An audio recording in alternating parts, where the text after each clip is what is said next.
What's up, guys? Welcome back to the channel. Thanks for tuning in. Today in this video, we are going to talk about how you guys can take advantage of this massive pumpage from Avalanche. We're going to show you guys a couple of strategies you guys can implement, as well as a couple of do's and don'ts. This will not be a super long video, but I want to go ahead and talk to you guys about, well, a couple concepts and things you guys need to be careful of. So first off, guys, you guys are well aware of the liquidity mining incentive.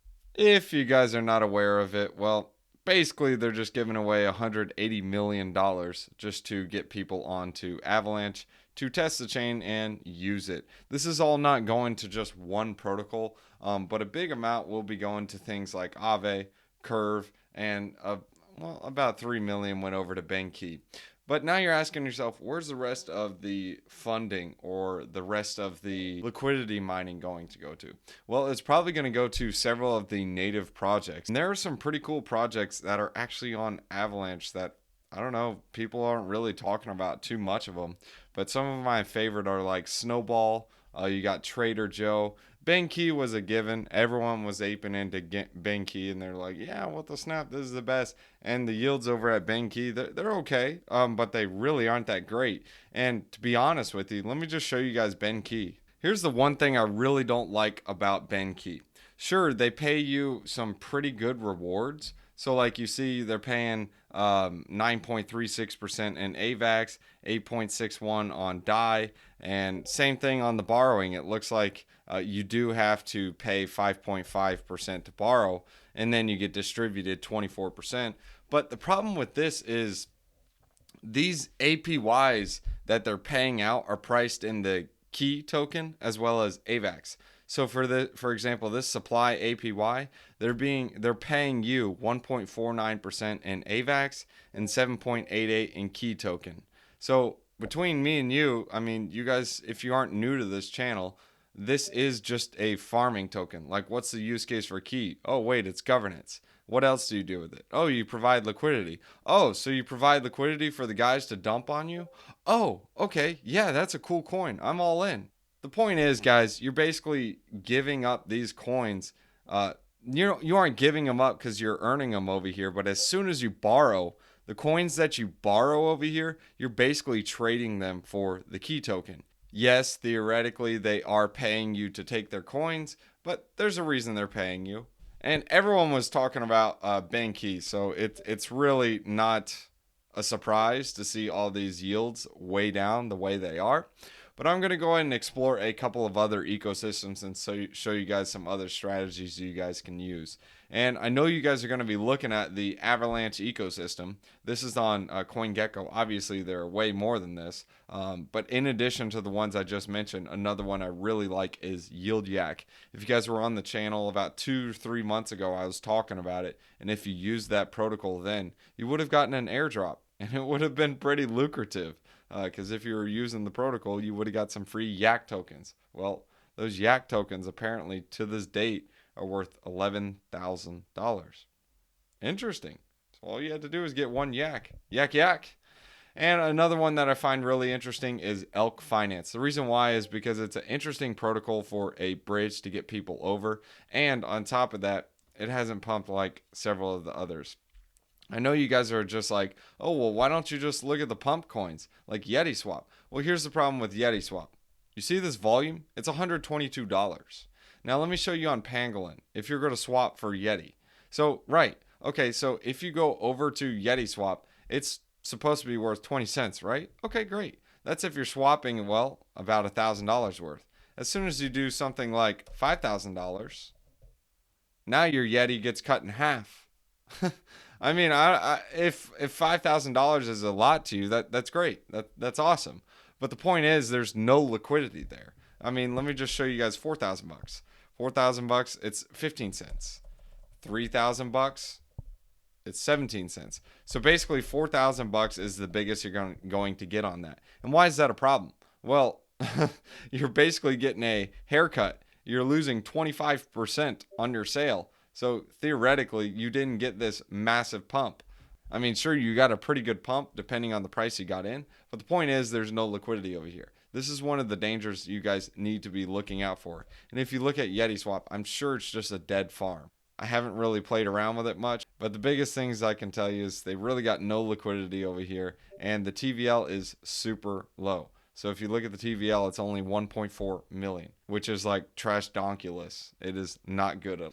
Now you see another coin. This is Joe. I was actually looking at Joe. One of the first coins when I was looking at over on the protocol. It does look pretty sketchy. It's not. I wouldn't say sketchy, but it just looks kind of interesting. Like you look at it, it's like Minecraft. And it's like, wow, okay, that's cool, I guess. But it's a cool protocol. I actually really like it. It's like the sushi swap of Avalanche. And the reason why I like it is because it allows you to earn yields. So it's not just like Pangolin. Pangolin is one of the DeFi blue chip gems over on Avalanche. You can't go wrong with it. It's like a Uniswap. However, you can go wrong if Avalanche wants to take a downturn.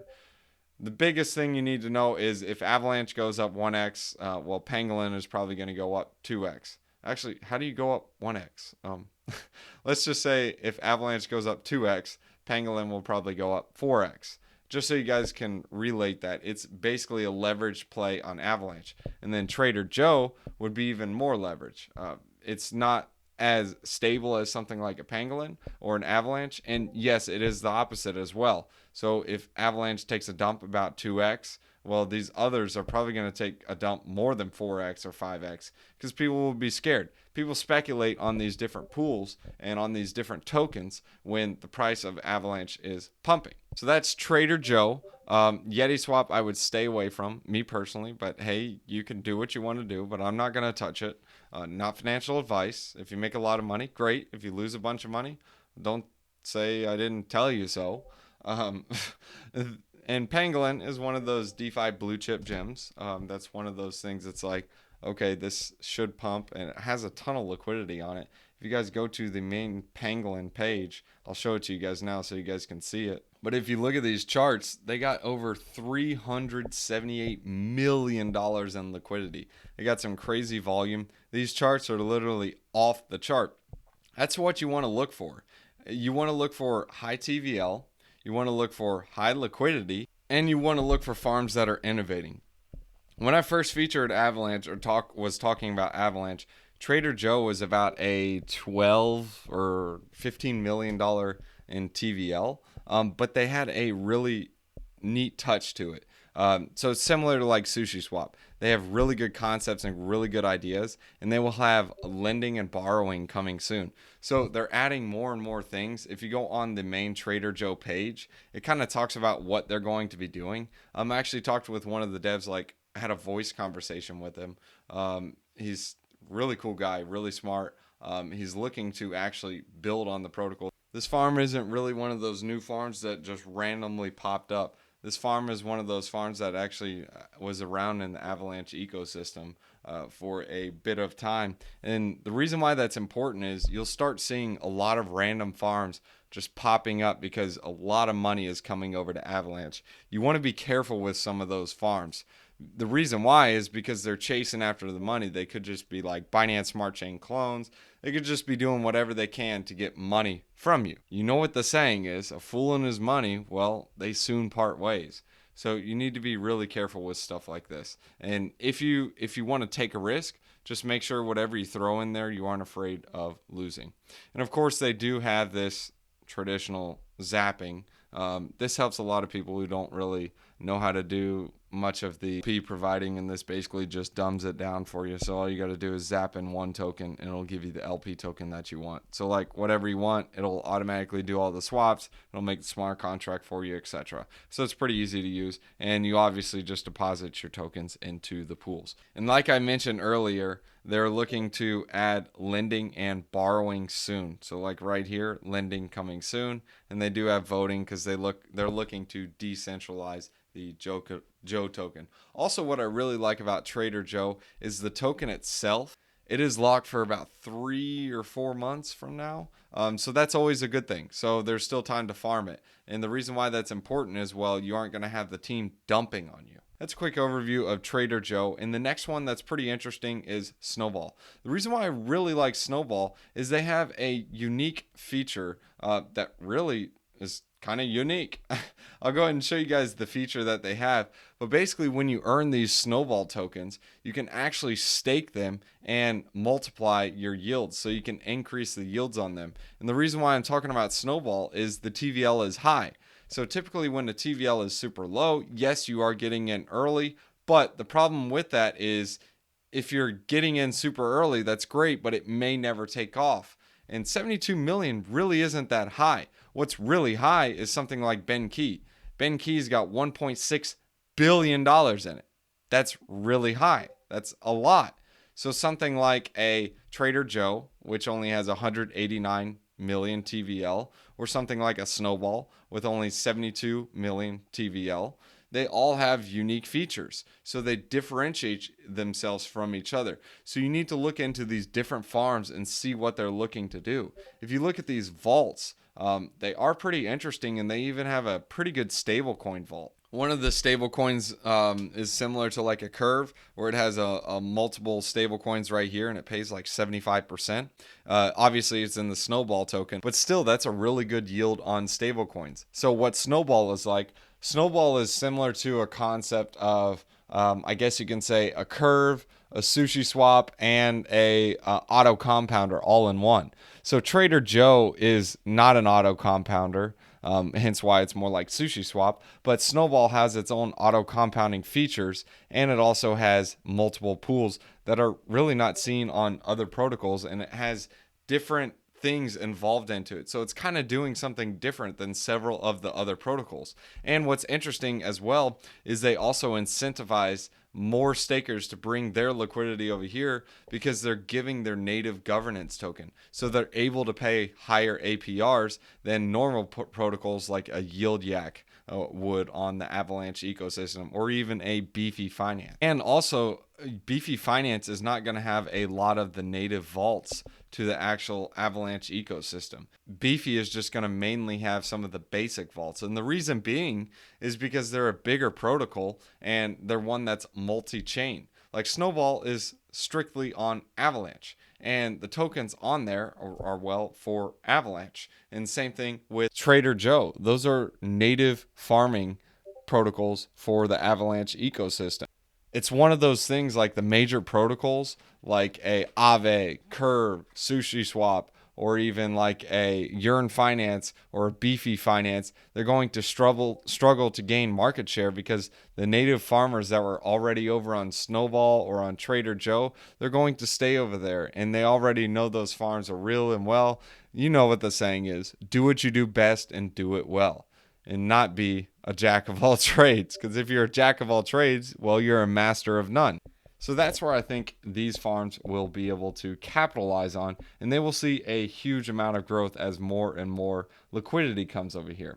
This is the interesting concept I really like about Snowball is you can go into the staking vault and you can lock up your Snowball tokens. So when you lock up the Snowball tokens, this is going to take them off the market. So there's going to be less sell pressure, causing the price to appreciate. And the reason they do this, or someone would lock up, is because they can multiply their yield. So like, for example, here, this would add a 0.01% on their yield. I know it doesn't sound like much, but when you're moving, well, if you say $10,000, $20,000, that's a big portion. At that point in time, it then becomes hundreds of dollars. And then if you're doing hundreds of thousands, it becomes thousands of dollars. And the reason why I say thousands is because, well, you take it on a yearly compounded rate. Obviously, it wouldn't be like daily, but just so you guys can understand the concepts. And another farm that obviously Pangolin, everyone knows about Pangolin. I don't really need to talk about that one much. It's basically the Uniswap of Avalanche, and it's got the most liquidity, it's got the most TVL, it's got the most volume, it's got the most. I mean, seriously.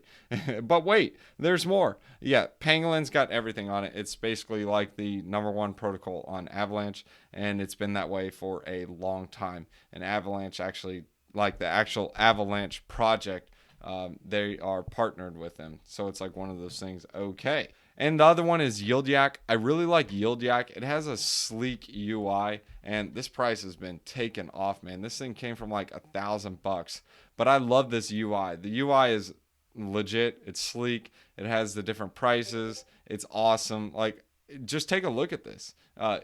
It kind of gives a simple interface, and obviously dark mode. Everyone loves dark mode. But it kind of tells you, like, hey, this is the price of the token. This is what you need to look for. This is where you can get the best swap rates. So instead of just being like, hey, yeah, you can swap there. No, come over here. We're a yield aggregator.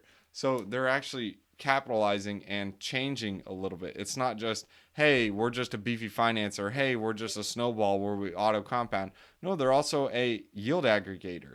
So someone over here who's already on Yield Yak finding the best rates, they may get that token, that LP token, and they're like, I'm just going to go ahead and deposit into here because I'm already on here. It's so much easier. I don't want to go back and forth between different protocols. And some people will do that. And let me just show you guys how it works. So for example, if I want to swap 10 AVAX for some Yak, it'll just find all the different prices that are on all the different chains. And it'll say, hey, this is going to be your best price here. And you can swap directly on the app. And like I mentioned earlier, Yield Yak is just like an auto compounding mechanism that allows you to be able to auto compound your yields without paying gas fees. I mean, the seventh wonder of the world is, well, compound interest.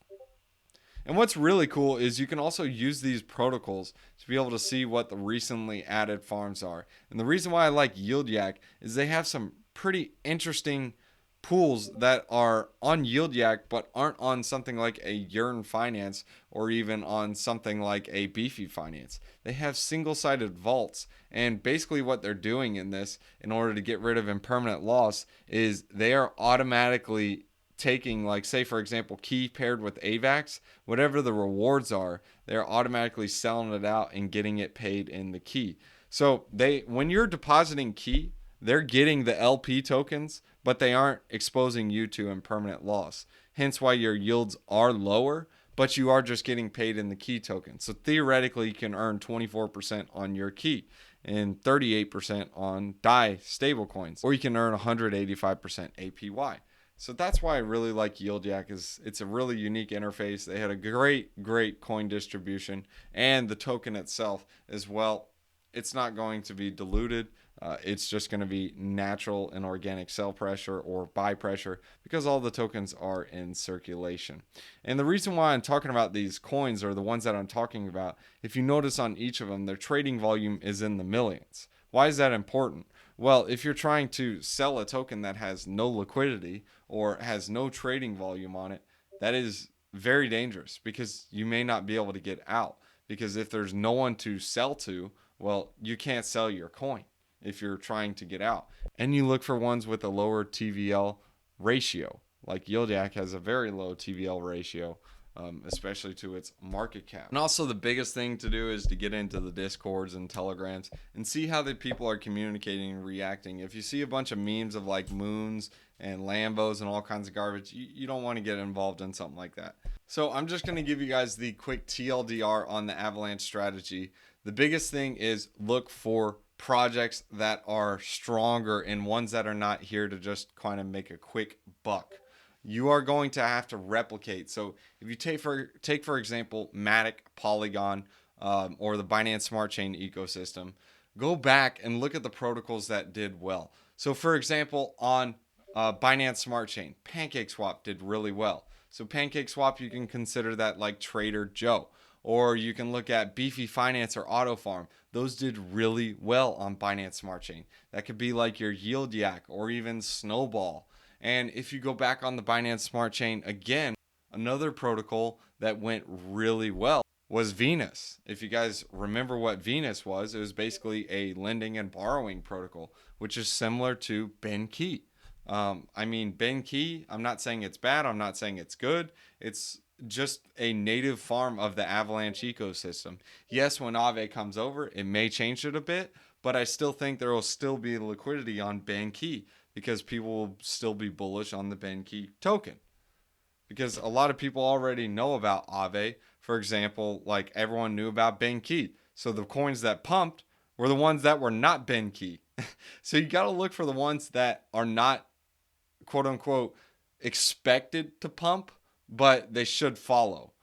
They are all following the narrative of the Avalanche ecosystem going up. So all of these tokens in the Avalanche ecosystem, you guys can see they're just going nuts and ham. And the second part of the strategy is, well, looking for projects that are actually changing the game. So look for things that are new in the protocols. Don't just go like, hey, let's go to this one because, yeah, it's so cool. Everyone's talking about it. No, look for ones that are changing the game.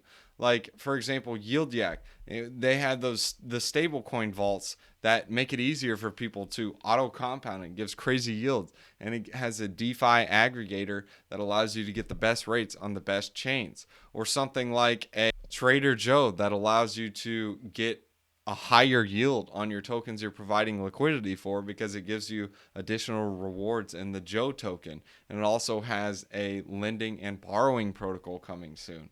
Or even something like Snowball. Snowball, they have a use case for their token where they're able to increase your yields, leverage your yields. Guys, it's all about game theory with a lot of these protocols. Figure out how the game works and capitalize on it. And the next thing you guys want to look for is look for the native projects that are strong with the protocol. So like get into the discords, especially like an Avalanche Discord or a DeFi Discord, or find a YouTube channel that constantly talks about Avalanche projects and say, hey, what are your best projects? What are the best projects to farm on? Which ones are the best returns? Which ones are printing the best money for you? Guys, if you were watching this on YouTube or on my channel, it's not that you're too late. It's that, hey, you could have got in way earlier. Like when before I even made the videos, I was looking at Trader Joe around 6 or 7 cents. I'm going to be honest with you. I didn't buy enough of it. I actually didn't buy it till it hit 20 cents. But even then, I still didn't buy enough. I only bought maybe 800. No, it was probably about $1,200 worth. And I ended up providing liquidity with it with Avalanche. And it wrecked me with impermanent loss.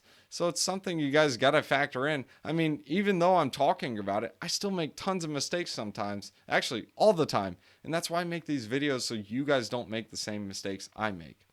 And now the last thing you guys got to understand is, when should you start selling? Well, that's entirely up to you.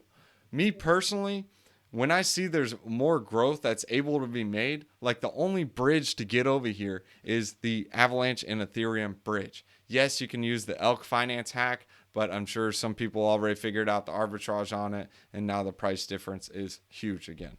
But the point is, it's a one-way bridge right now. It's just Ethereum to Avalanche and Avalanche to Ethereum. We need Binance Smart Chain to Avalanche. We need Polygon to Avalanche. I mean, there's a bunch of TVL over there, and the people are on Polygon is because they don't like paying the gas fee. What makes you think they're going to pay the gas fee to get off Polygon to get on Avalanche?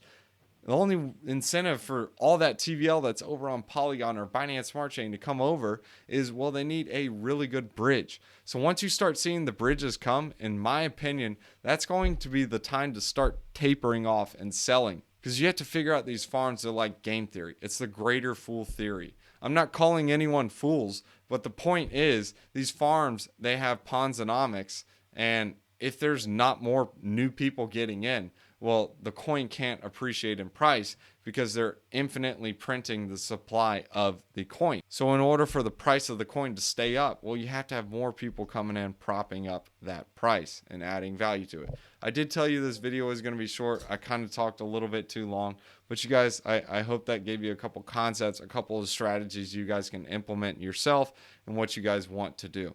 If you guys are looking to be more risky, you can buy some of the native tokens and yield farm with them by pairing them with LP. Or if you want to be more risk off, you can still do the stablecoin farming with something like Snowball, or even the single pool asset on Yield Yak, or even just something simple like BenKey and just waiting it out until, well, Aave comes.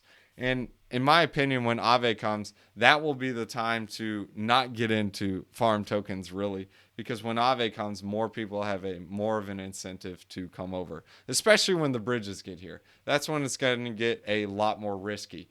And when you guys have to factor in your position and when you're getting into something, you don't know 100% sure. I don't know 100% sure. They could crash tomorrow. Actually, they could crash in the middle of this video or by the time you watch this video. I don't know what it's going to do.